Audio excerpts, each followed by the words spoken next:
Hey Aries, so this is your Venus retrograde reading. Venus retrograde started on the 23rd of July and lasts until the 3rd of September. So this is a time when Venus, the planet of love, relationships, money, self-worth, all of those like nice Venusian things is going to be retrograde, which means that things might be a little bit slower.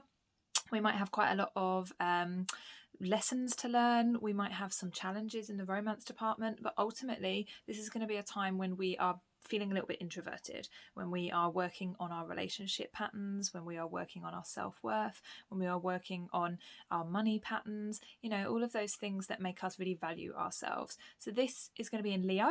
And it is a time when we are focusing on how to be authentic, how to achieve our desires, how to receive our desires, how to be seen, how to feel seen by other people and to feel validated and to feel secure in ourselves.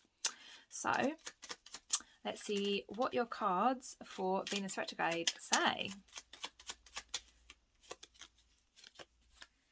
Okay, we have got the King of Cups and the Knave of Swords. So your Venus retrograde is going to be very much about communication. It's going to be about focusing on how to speak your truth, how to speak from the heart, how to make sure that you are being compassionate with yourself, you are allowing yourself to feel your feelings and then to communicate those to somebody. So you might have a relationship where perhaps, you know, you're not communicating in the way that you would like to, or perhaps you don't know how to communicate your feelings.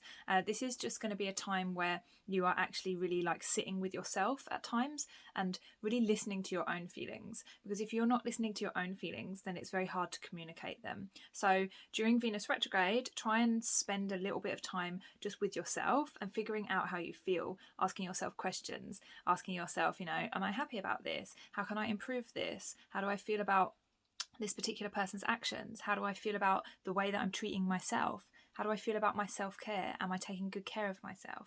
And then making sure that from that point you really understand your feelings, then you're going to be able to communicate them to somebody else much better. So I wish you all the blessings and magic at Venus retrograde, and if you want a reading, there are links below. Otherwise, subscribe and I'll see you next week.